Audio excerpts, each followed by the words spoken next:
I knew something was wrong before I even turned into my driveway, because out where my pastor usually sat quiet and black at night, there were headlights everywhere. Not one or two cars either. I mean rows of them, packed in so tight it looked like somebody had opened a county fair behind my house while I was at work. In the second I stepped out of my truck and heard people laughing somewhere out in the dark like they belonged there, I felt that little switch flip in my chest, the one that says, "All right, somebody just made a mistake they're going to remember for a long time." My name's Wade Mercer, and up until that night, I'd lived a pretty simple life out in Bell County, Tennessee. Nothing fancy. 43 years old, divorced, no kids. Just me and 12 acres my grandfather left me after he passed. Most of the land was open field with an old wire fence running along the road, and behind that sat my little white farmhouse that honestly leaned a little more every winter. But it was mine, every inch of it.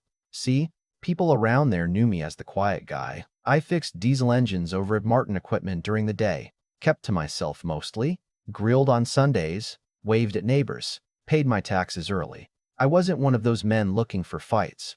Truth is, after my divorce, peace became real important to me. I spent years learning how expensive chaos can get, to probably why the new restaurant next door bothered me more than I admitted at first. About 6 months earlier, an investor from Nashville bought the old Miller feed store right beside my property, tore the whole thing down and built this flashy barbecue place called Copper Junction Smokehouse. String lights everywhere, live music on weekends, ballot signs out front trying real hard to look classy in a town where people still showed up to church in muddy boots. The owner, Travis Rayner, was one of those men who talked like every sentence was part of a sales pitch. Perfect teeth, expensive watch, sleeves rolled up just enough to pretend he worked hard. First time we met, he walked right onto my property without asking, smiling like we were already friends. "Man," he said, looking over my pasture, "that land right there is exactly what this place needs." I remember laughing a little. Good thing it ain't for sale then. He smiled back, but it didn't really reach his eyes. After that, things got strange in small ways. Construction crews parking too close to my fence, beer bottles tossed near my ditch, customers occasionally wandering onto my land taking pictures because they thought the field was rustic. Every time I complained, Travis acted like I was overreacting. "Come on, Wade," he'd say, grinning. "We're bringing money into the community here." Funny how people always say community when they're benefiting from something. The real problem was parking. Anybody with eyes could see it. Copper Junction was busy from day one, but their lot maybe held 15 cars if people park like saints. Friday nights, traffic spilled onto the shoulder. Folks parked half in ditches, half on sidewalks, wherever they could fit. And every now and then, I'd catch Travis staring over at my field while smoking outside the restaurant, like he was measuring it. That Friday, I'd worked late replacing a hydraulic pump on a loader, so by the time I got home, it was close to 10. I remember being exhausted, hands still smelling like grease, radio low, thinking about leftover chili in my fridge. Then I turned down my road and saw the lights. At first, I honestly thought there'd been an accident, but when I got closer, I saw the line in my fence was gone. Not broken. Cut. Clean through in 3 places. The wire had been folded back neat as a curtain. Entire tracks carved straight into my field like some idiot had built himself a private entrance ramp. I just stood there for a second listening to country music drifting across the grass from the restaurant patio while strangers slammed car doors on my property like they paid mortgage there. And I swear, what made me the angriest wasn't even the damage. It was how comfortable they all looked. Like they truly believed nobody would stop them. That's when a young couple walked past me carrying leftovers and laughing. The guy nodded toward the field and said, "Man, good thing somebody opened up extra parking." Opened up, like my fence had politely moved itself aside for them. I didn't say anything, just watched them leave. Then I looked toward Copper Junction, lights glowing against the night sky, music thumping through the walls, and for the first time since that restaurant opened, I started realizing this wasn't carelessness anymore. This was entitlement. And entitlement has a way of growing if nobody cuts it off early. I crossed the road slow, real slow, not because I was scared, but because I already knew if I walked in there angry, somebody would end up saying something stupid and then the whole night would turn into a different kind of story. And honestly, at that point, I still wanted to believe there was some explanation for all of it. Maybe one employee got careless. Maybe somebody moved cones and customers followed. Maybe Travis didn't know. Deep down, though, I think I already knew better. Copper Junction was loud enough to shake the windows. Live band in the corner playing old Brooks and Dunn covers. Waitresses weaving through packed tables carrying trays of ribs and beer pitchers. People shoulder to shoulder, laughing like they were at the center of the universe. And standing near the bar, greeting customers like a politician at a county fair, was Travis. He spotted me right away. That smile showed up instantly. Wade finally decided to come try the brisket. I walked straight up to him. You got about 30 cars parked on my land. His smile twitched for half a second, then came right back. Oh, that, he said casually, glancing toward the windows. Folks have been parking over there all night.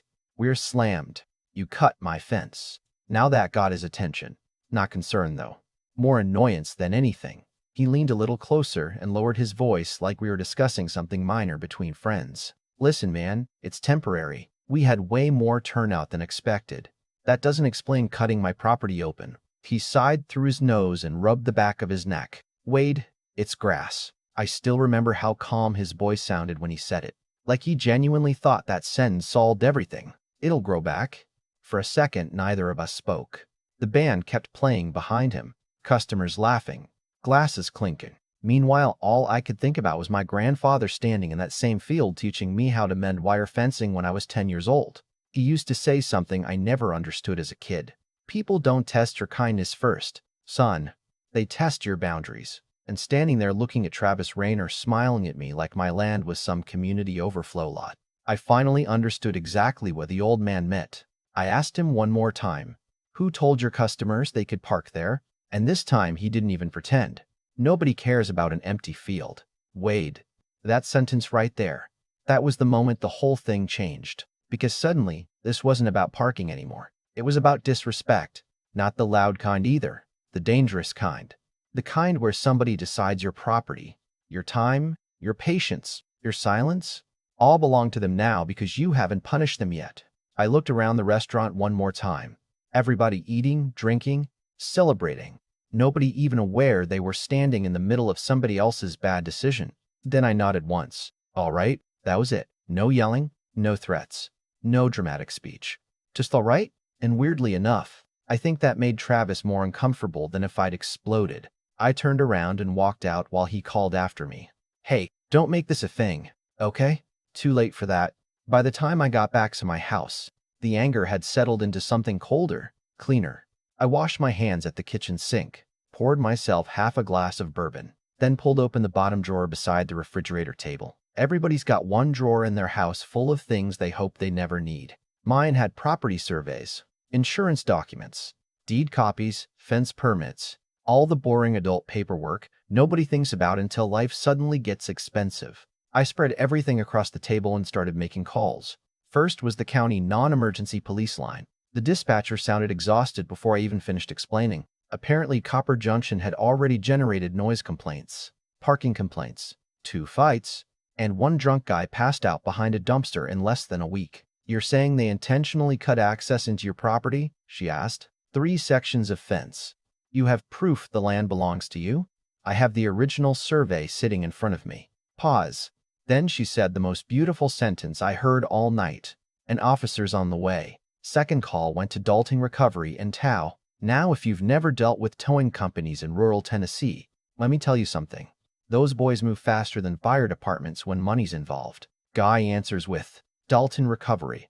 I said, how many trucks you got available tonight? He goes, depends how illegal something is. I actually laughed a little at that. Then I explained the situation. Long silence. Finally, he whistles low and says, you telling me there's 30 unauthorized vehicles sitting on private property right now? At least. What's the police situation? Officers coming. Another pause. Then real casually he says, we'll bring extra trucks. Third call was my insurance agent, Denise. Mostly documentation purposes. Smart woman, sharp as nails. She listened quietly while typing. Then she said, Wade, I know you're angry, but promise me you're not going to go handle this emotionally. I'm too tired to be emotional. That worries me more. I hung up smiling at that one. About 20 minutes later, I heard the first diesel engine rumbling down the road. Then another. And another. I stepped outside with my jacket on and watched 3 tow trucks roll toward my property under the glow of restaurant lights. Right behind them came a county cruiser. The whole scene suddenly felt unreal, like one of those moments where life slows down and your brain quietly says, "Remember this part." Officer Lena Brooks stepped out first. Mid-50s, no nonsense, looked permanently disappointed in humanity. She'd known my family for years. She didn't even greet me at first, just walked straight to the fence with her flashlight. The beam moved slowly across the cut wire. Then the tire tracks, then the cars, then back to me. "You touch anything?" she asked. "Nope." "Good." I handed her the survey and deed paperwork. She studied them for maybe 30 seconds before nodding once. That was all it took. No courtroom debate. No dramatic investigation. Just facts. Private property. Damaged fence. Unauthorized vehicles. Officer Brooks looked over at the tow operators and said, "You can proceed." And man, I gotta tell you, watching that first SUV get lifted off my field felt better than therapy. The driver came running out of the restaurant before the truck even finished hooking chains. Whoa, whoa, whoa. What the hell is happening? Tow operator didn't even blink. Vehicles being removed from private property. But everybody parked there. The driver pointed toward the restaurant like popularity somehow changed ownership laws. Officer Brooks stepped forward. "Sir, you parked beyond a damaged fence line on posted land. I didn't see any signs." I finally spoke. "You also didn't see common sense, apparently." He stared at me like I'd personally betrayed him. And that's when the chaos really started. Because one tow truck became 3, then cars started disappearing fast. Chains clanking, hydraulics whining, flashlights cutting through the dark. And little by little, the mood at Copper Junction transformed from Friday night excitement into absolute panic. People poured out the front doors holding takeout boxes and beer cups, staring at the field like the apocalypse had arrived. One woman literally screamed, "They're stealing cars!" A tow driver yelled back, "Not, ma'am. Stealing's what happened to this land." Honestly, I almost felt bad for some of the customers. Most had no clue what was going on. They just followed traffic like people always do. But every single mess in life eventually lands on somebody who didn't expect it. Then Travis finally came storming outside, and the second he saw half the field emptying under flashing amber tow lights, his entire face changed. Travis came across that gravel lot fast, tie hanging loose around his neck, dress shoes slipping in the dirt. And for the first time since I'd met him, he didn't look polished anymore. He looked scared. "What the hell are you doing?" he shouted before he even reached me. One of the tow trucks groaned behind him as another lifted pickup rolled backward out of my pasture, headlights swinging across the field like searchlights. I kept my hands in my jacket pockets, fixing a parking problem. "You can't tow paying customers," Officer Brooks answered before I could. "Actually, he can."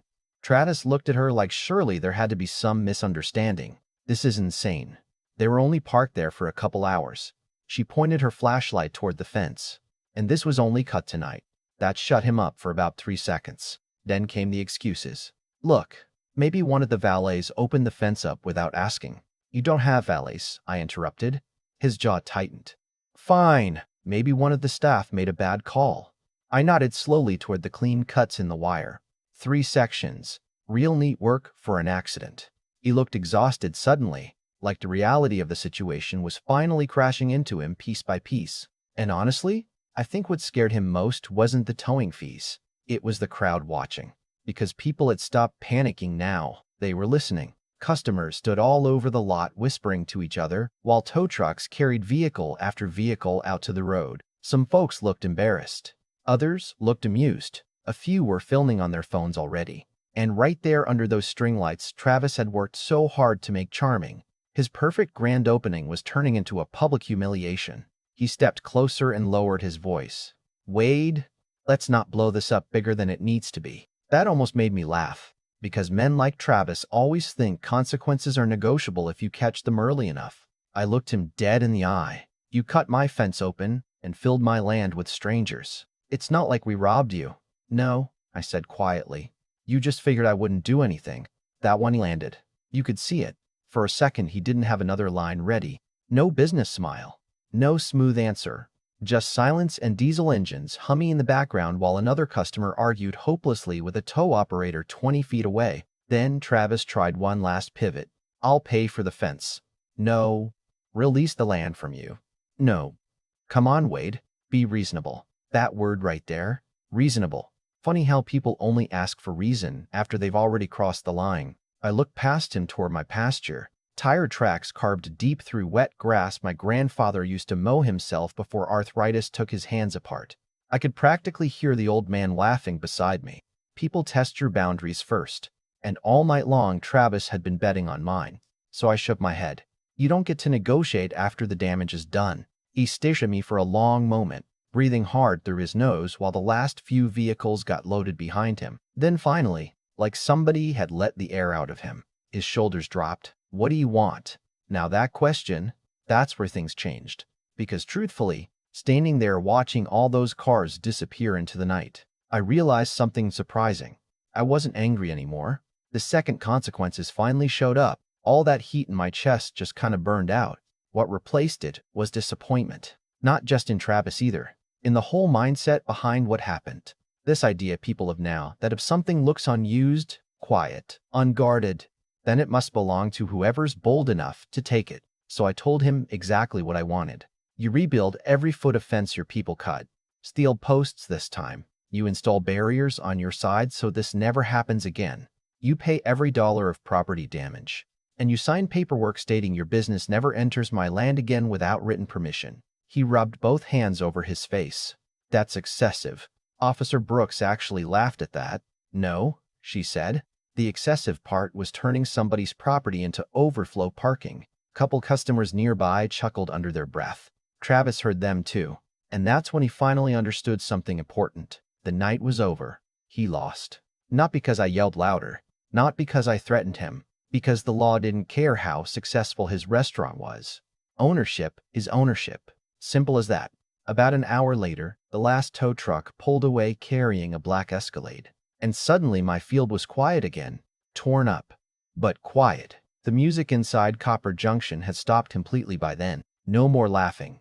No more party atmosphere. Just embarrassed customers filtering out through the parking lot trying to figure out rides home while Travis stood near the entrance staring at the damage his own arrogance had caused. I remember Officer Brooks handing my paperwork back and saying, "Your granddad would have enjoyed this." I smiled a little. Yeah, he probably would have brought popcorn. She laughed, tipped her hat, and drove off. The crazy part is what happened afterward, because word spread fast. Small towns survive on gossip the same way trucks survive on gasoline. And by Monday morning, everybody in Bell County knew about the restaurant that got half its customers towed opening weekend. Some people thought I overreacted, said I should have just let the restaurant use the field temporarily. Others thought I should have pressed criminal charges for property damage. And honestly, maybe both sides had a point.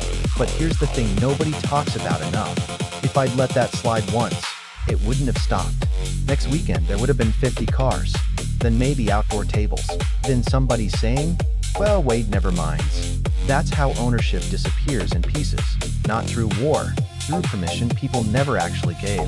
The next week, crews rebuilt the fence exactly the way I demanded. Heavy steel posts sunk deep into concrete.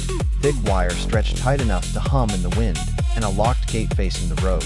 Copper Junction even installed those ugly concrete barriers along their side of the property line so nobody could accidentally drift over again. And every now and then, when I drive home late at night, I still catch customers staring out toward my field while searching for parking. Only now, there's no opening waiting for them. Just a fence. Funny thing is, fences aren't really there to keep people out. They're there to remind people where respect is supposed to begin. And honestly, I still wonder sometimes, if I'd walked into that restaurant yelling and threatening everybody, would the outcome have been different? Would people have sided with Travis instead? Maybe, but calm scares entitled people way more than anger ever will. So now I want to ask you something. If you were in my position, would you have done the exact same thing? Or do you think towing all those cars went too far? Let me know in the comments, because I've heard both sides for years now. And trust me, people still argue about it. And if you enjoyed this story, hit like and subscribe. Because out here in small town America, the quietest fights usually leave the deepest marks.